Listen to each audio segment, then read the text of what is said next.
So welcome to the first session of the A.R.T.ful Wellness Series. Today, myself, Alex Perry, who's the clinical director at A.R.T, and Jim McKenny are going to be sitting down and just getting to know one another a little bit, hearing each other's stories and talking a little bit about our personal relationship with recovery, addiction, and mental health. So, Jimmy, you're one of our beloved 12-step counselors here. Well, I'm sure I am. Yeah. I knew that already. I mean, no need to be redundant, but I got into this business just by accident. The owners of this place, they wanted to open up a treatment center, and I knew they had like 3 or 4 years recovery, and I was already 25 years into recovery, and they wanted me to come and work here. I said, there's no way I want to. Really? I'm retired. I don't want to work. And I came and I went to look at their place when they were in Port Perry, and they had a swimming pool and a hot tub and a chef. And right in the backyard was a golf course. So it met most of my criteria. So I said, yeah, I'll give it a go. And this is about 11 years later, and I'm still at it. I'm here at A.R.T Recovery Center. You call it wellness? We call the sessions wellness, A.R.T wellness sessions. Wellness, yeah. And so now I'm here at A.R.T Wellness, and just to tell you a little bit about recovery and addiction, alcoholism. These are two diseases that want to kill you. They kill more people than all the cancers put together every year. And we do have a 12-step program for alcoholism and addiction. And if you learn the 12 steps, there's almost 100% guarantee that you're going to get better. For terminal cancer patients, if they were told that if they did these 12 steps and they went out and helped people, 100% of them would get better. How many do you think would take the deal? Like 100%. But not with addicts and alcoholics. No, 4%. 4. That's how many get 10 years sobriety that come into the room. So the disease is mental and physical, but far more mental. The main problem for the alcoholic and the addict centers in his mind.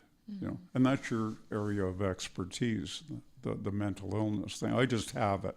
I mean, you know how to treat it. Yeah, absolutely. I think mental health, though, is something that we're all learning, is something we all struggle with, right? In and outside of addiction, mental health is on the rise. So is conversations about mental health and talking openly about, anxiety and depression and stuff like that. But, it's a human experience, right? And I think in working in the field, it's important to have lived experience. And we've spoken about this, on one side, whether it's lived experience in addiction or lived experience through, trauma or PTSD or something like that. It really allows professionals to have, a special connection. Yeah, you have much more credibility when you've had the experience and you've had to overcome it or try and deal with it. Yeah, absolutely. Maybe you don't overcome it, but you learn to live with it. And like 3 years ago, I started getting anxiety, and what do you do with this, And so I went to like all kinds of doctors, and they thought it was dizziness and a vertigo, and then finally they sent me to a psychiatrist, and he says, well, you've got anxiety, and I said, well, what causes it? And he said, I don't know. I said, you went to school for 25 years to tell me you don't know? Like, please, what do I do? And they just put me on a prescription and, hope that it went away. And then I started doing prayer and meditation, and it seems to have alleviated to a certain extent. I still get it every once in a while, but not a big deal. But, perhaps your experience is different than mine. Yeah, I mean, definitely struggle with anxiety. I mean, I think that's amazing that you're being open with that experience, because you've accomplished a lot of amazing things in your life, in your career. And I think sometimes there's an assumption that's made that people that, are in a certain field or have accomplished certain things maybe don't face the challenges of anxiety or depression. And again, just going back to that human experience, this is something that mental health doesn't discriminate against anybody, right? Oh, So exactly. yeah. And, going back to some of that past experience that you've had, I mean, did you have anxiety when you were younger or No, in never, active addiction? never to the point of where I was paralyzed with just, I couldn't move. Wow. I had that a few times, Yeah. and I had to go to the hospital and get checked out, and they just said, "Oh, you're just crazy," And so then they release you, and you're okay. But I have a heart condition, which is an offshoot of drug and alcohol addiction. They talk about the alcoholism and all its ramifications. We know but little about it, and this is one of the ramifications.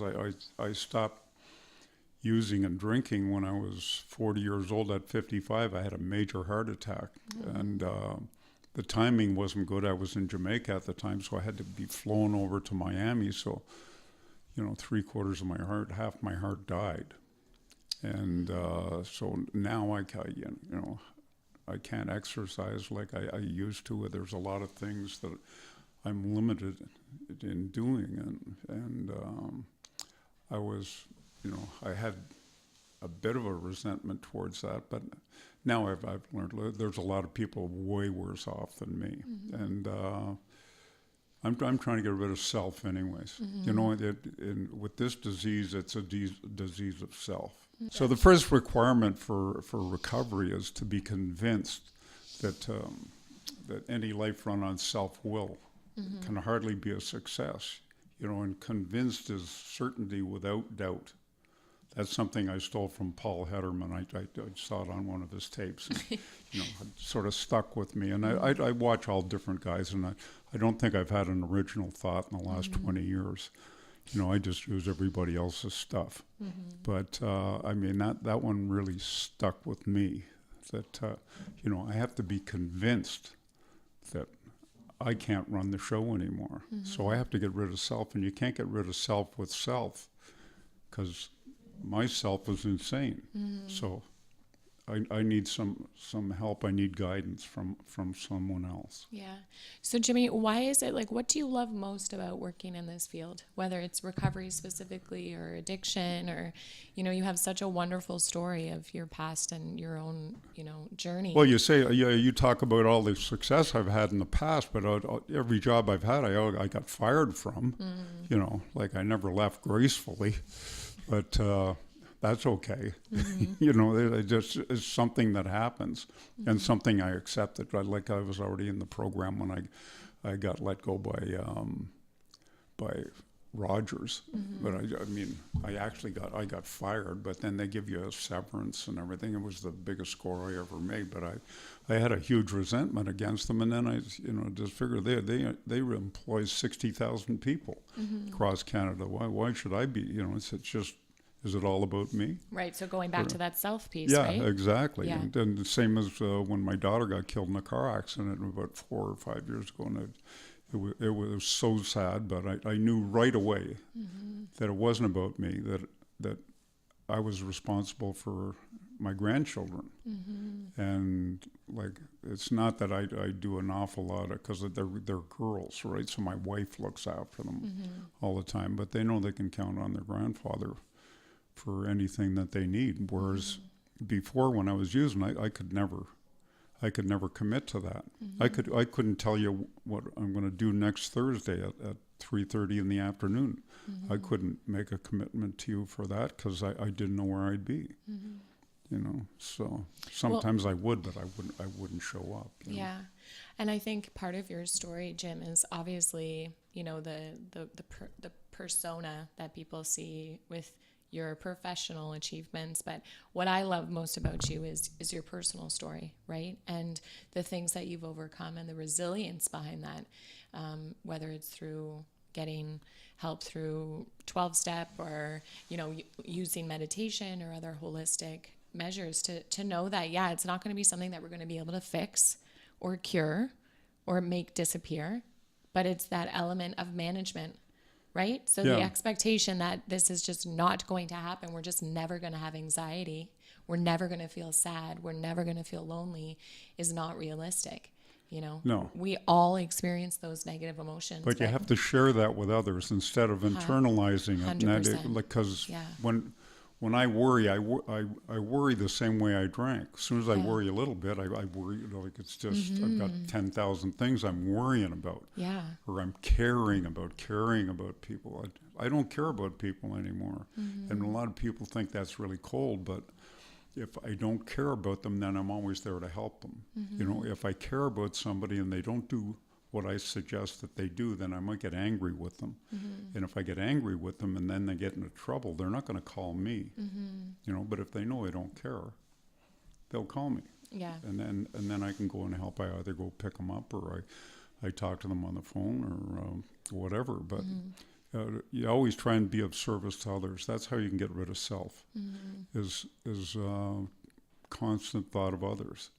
And that's when I first heard that. I said to my friend who was taking me through it, I said, how can I spend my whole life thinking about others? And he said, well, you spent the last 25 years thinking of yourself, so just sort of switch it around and it'll work for you. Yeah. And it does. But I have moments where I start thinking about self again, and then I start thinking I'm normal and I deserve certain things, and I have expectations of how things are going to work, and I know that every time you have an expectation, there's a nice big resentment sitting right behind it. I agree. Just in case if it doesn't go the way I want it to go, then I'm going to be steamed about it. But I don't have that anymore. I have the no care. Yeah, don't care could also just be described as just no expectations, right? There's no basically. expectations. Yeah. Which is, I think, a healthy place to be. And and so I've read a lot of books, the Four Agreements. It's a great book. Yeah, which is a great book. Your word is your bond, and don't have any expectations, and always do your best. And what was the second one in there? I'm not sure. The 12 Laws of Spirituality. That's another good one. Oh yeah. Yeah. Yeah. There's a ton of literature out there that's very good. Yeah. But not self-help books. No. Because what we're trying to get rid of is self. You don't read "I'm Okay, You're Okay" by John Bradshaw, because I'm not okay, and I'm not so sure about you. I mean, anything to do with Buddhism or Zen or anything like that is good to get out of self. Yeah. Because all of them are out of self. They want to get out of self. Yeah, I love that so much, And, with 12 steps, sometimes there's, I guess, a bit of a hesitation for people because it has sort of a reputation to be religious or faith-based, right? Yeah. But what I love about it, and being more of a clinician, is that the principles that are behind 12 steps, the 12 steps, are things like gratitude, and acts of service that you mentioned, and humility. It's trying to deconstruct the ego, deconstruct self, deconstruct, dysfunction, and bringing, as you said, the focus to others. And I think, again, in this day and age, we don't spend enough time doing that, focusing others and putting others first before ourselves. Yeah. Do you agree? You do develop that vital sixth sense where you're aware of the presence of God in your life. And like, I don't have to go around looking for God. God's in me. I've always known right from wrong. But when I was out there using, I would just do whatever I wanted to do whenever I wanted to do it, and I deal with the consequences later. Yeah. Usually by lying or saying, or never going back to the place where I caused the trouble, or throw some money at it and make it go away. Right. And I nipped that in the bud. It only went on for 25 years. Well, it was quick. You did it and quick. then now I realize I can't do that. I got to say, hey, I was wrong. What can I do to make it right? And be willing to do anything to make it right. Yeah, and that's the ego, right? Not letting the ego take over. Yeah. Say, you know what, I messed up. I have to take accountability, which Yeah. is great. So let's say we're speaking to people out there and, someone listening is struggling with either substance use or anxiety and they can't seem to get their first step to getting help. Not being so specific as to maybe the 12 step. You mentioned something about talking, like share with people your emotions. Do you think? Well, they tell us that there's like a simple set of spiritual tools that are laid at your feet. And one is surrender. There's no quitting drinking or quitting using. Right. I mean, you got to surrender. Just say, this is too much for me. I can't handle this anymore. Then you have to share. Then you have to make amends for the things you've done to hurt other people. And then you have to take guidance. I need somebody to guide me through the book, and not through the book, through life. I can take advice from many of the clients in here. Yeah, These people have no recovery at all, but I learn things from them. And the people that come in here are great. At the other place that I worked, I used to go there on Thursday and leave on Sunday. And I would have iPads and what do you call those? iPods? iPods and a phone, and I'd leave them all in my room with the door open. And never once in 8 years did I lose anything. Not once. And everybody's walking by my room, the door's open. I was never there. Yeah. And the people are wonderful.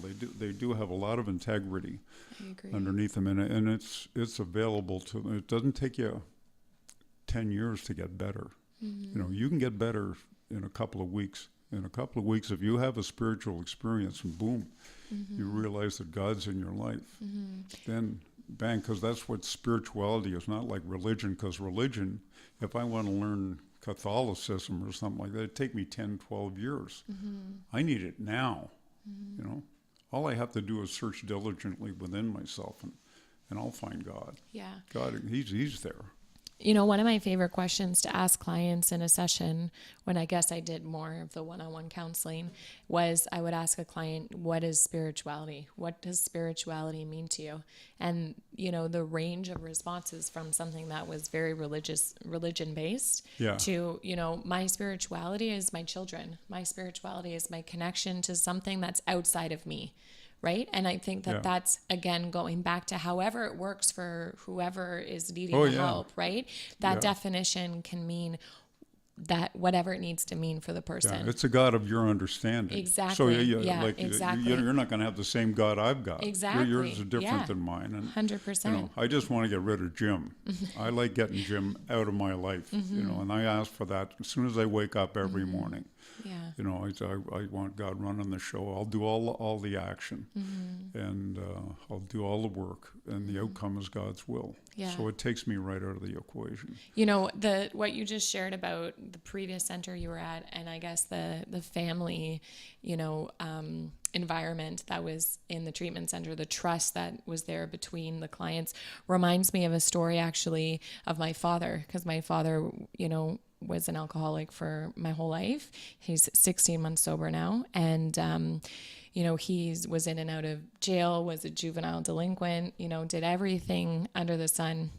And one thing that changed his life was when he went to a youth center, and the psychiatrist there said, the only thing you're going to get here is love and forgiveness. And when I read this man's book, years later, obviously my dad's 65. That's at a reform school they told them that? Exactly. You're kidding. It's I never incredible. told any of my buddies that. I know. Yeah. So innovative though, right? Yeah. Ahead of its time. So after I read this and learned more about it and spoke with my dad, who's really been the biggest teacher for me in regards to what addiction is and, obviously mental health and trauma and stuff like that, I realized that is an incredible foundation to lay something on. And as director here, I always say to my team, and I always say to our clients that very thing, You know, all you're going to get here is love and forgiveness. That's our spirituality. Yeah. That's us doing it for them And no wholeheartedly. judgment. Yeah. And no judgment. You know, people sometimes have this misconception that, you know, if someone struggles with addiction, they look a certain way or they are a certain type of person. But again, going back to what I said before, it really doesn't discriminate against people. And most of the time, the most brilliant, loving, sensitive, kind, you know, empathetic people struggle most with anxiety and depression, and then as a result maybe turn to substances, right? So it's I don't know if we're always doing such a great job supporting the most beautiful souls in the world, right? And they obviously need to do the work themselves 100%. That's their journey. But I think that it has a lot to do with this process, is consistent with what you said, you know, making it not about us. This isn't about me saying at the end of the day, oh, I run a center and look how great I am, and these people are sober and we have these people completing programs. I don't really care about that. You know, what I care about is, have I done something for someone else today? Which is the same intention you start every morning. You just feel it. You just feel it. Absolutely. And that's the spiritual connection. Or you'll be working with someone and they flip right in front of you. Yeah. You just see the change come in them right away. Yeah. And in my recovery in 32 years, like, there's been a lot of huge shifts where it's always new and exciting for me. Like, I just got booked by a guy 2 years ago that's been around for about 50 years, and that caused a huge shift for me. Then some friends of mine went to a meeting and Paul Hederman was speaking there. And then I started watching his tapes, and that caused a huge shift. And Mike D that came here and spoke, he caused another shift for me. So it's changing all the time. Absolutely. And you know, it's an exciting part of my life is recovery, and the people in recovery, the people that work here, the clients that are here. You know, I look forward to coming to work. All the time. Where I couldn't say that with the other two jobs I had, especially when I wasn't playing that well with the Leafs, and you're going down. You know, there's going to be 10,000 people booing you the first time you give away the puck. Right. Maybe 12 or 13,000. I don't, you know, you have the odd supporter, but you know, and with TV, I used to have to go into the Blue Jays dressing room and go into the Raptors dressing room, and you always seemed like an outsider there. They never really made you feel welcome, and so you know, you're sticking the mic in their face and asking them what they had for lunch today. Right. You know, like, I could care less if I talked to an athlete. I'd just soon talk to a pop cooler. Right. But my boss wanted me to get a clip with Vince Carter, so I would have to go down there and, you know, kiss butt and get this done, and, you know, but it was okay. It was okay. I was in recovery by that time, but I'd still get some resentments towards it. But now I could do it quite easily, because I know it's not me. I'm doing it for somebody else. You know, so it's been a revelation for me, and I would, you know, strongly suggest that if anybody's in a really bad position, that they go to a treatment center. You know, get out of their environment and get into a place where you can recover, and don't go on a 10-day run just before you go in, because then you're going to be detoxing for a whole week. Come in clean, then you can start working right away. Yeah, absolutely. And start to understand what's going on there. And you'll get 4 weeks of recovery instead of getting 1 week. You know, because usually you're coming in, you detox for the first week or 10 days, then you get a little clarity the second week. Third week, yeah, you're on the beat. You see, oh yeah, okay, this is happening. And then the fourth week, you're terrified because you're going back out. You know, you're going back out there where you're not in a safe environment. Yeah. So it's there's right ways and wrong ways to do this, and even if you do it wrong, come anyways. You know, because we can help. Yeah, and I appreciate you saying that, because one thing here at Addiction Rehab Toronto is we really pride ourselves on having a really safe space for the clients. You know, I think sometimes there's a stigma attached to going to treatment. You know, it's going to be something that's rigid and strict and, you know, uncomfortable. And what we really strive to do here is create that family, you know, and really empower our clients to feel connected not only to one another and support one another, but to themselves again. But it is structured. Yeah, But absolutely. it's small enough that the clients can't isolate. Yes, And exactly. the isolation is the thing that kills you. 'Cause then you start talking to yourself, and that's like walking in a bad neighborhood, you know. So it's good to have everybody together, and they go to all the different workshops, and you know the food's good, and they have a gym. Yes. You know, it's good. And I think the client-centeredness, right? I mean, I think that's what I was trying to say with the rigidity is sometimes you can go somewhere and they have a very standardized approach. And although we use, you know, credible approaches like cognitive behavioral therapy or dialectic behavioral therapy or psychotherapy, we also really value the holistic sides of things. And we also want to look at the client-centered part of treatment, which means that your recovery, Jim's, going to look different from my recovery if I was in treatment, right? We're two different people. We have two sets of different needs and wants and experiences in life. So we can't possibly standardize it on that level. We can make it structured, absolutely, and have, you know, those expectations in place to push people to be accountable and get into a routine and, you know, live a healthy, accountable lifestyle. But that has to be acknowledged, I think, too, which is really important. And, you know, I think, again, at Addiction Rehab Toronto, we really try to just, I think we're trying to show people that we have something really good here, right? And it's something that's it's so heavily rooted in that spiritual deep connection, passion, compassion.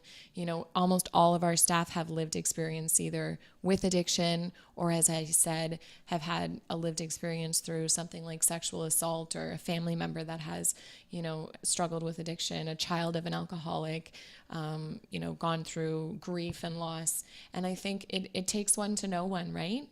And I think that's to understand one. To understand one, exactly. To understand the pitiful, incomprehensible demoralization they go through after. Because normal people think that alcoholics and drug addicts are going out there having a good time. Mm-hmm. It's not a good time after a while. At the start it is. It's party hardy, but after a while you're just using. Yeah. And you isolate and you go off and you use by yourself. And you know, it's not a good way to live. Mm-hmm. It's an awful way to live, and you're hurting everyone around you. Like a disease like cancer is a personal disease, whereas addiction and alcoholism is a social disease, and you affect like 20, 30 people around you, people at work, people at home, you know, your friends, you're affecting a ton of people. So if you want to get well, you know, come and see us. Come, you know, just come and visit. You know, it doesn't matter. You don't have to stay for a month. Stay for an hour. That's okay. Just take that first step. Share with someone, right? Share, as you said, share with someone that you're struggling. Talk about it. There's a lot of mental health campaigns going on right now that are talking about the importance of talking about things. You know, that's a great first step. It's a first step. It's definitely not a solution, and it's, you know, there's a lot of work. Sharing. It's exactly. Getting it out. Yeah. So it's part of the reason why we're really excited about these sessions. So, you know, again, we're creating these artful sessions to discuss and meet with other professionals from various different backgrounds. Myself will be talking with them. And we're really excited about offering this through Addiction Rehab Toronto. So I thank you so much, Jim, for coming in and being our pleasure. first. Anytime. Yeah. You know, if you're ever stuck for somebody, I mean, I'm not that busy. You're ever. always you know, our first choice. I can be here within a half an hour. Yeah, you walk into rooms here and people are certainly not booing. They're always cheering your name, Jim. They're looking the other way. Yeah, which is, I don't mind that. Okay. I don't take it personal. Yeah. It's okay. So thank you so much for listening. We're, as I said, really excited about this new series that we have going. And I just thank you so much again, Jim. It's always a pleasure talking with you. Well, thanks, Alex. No worries.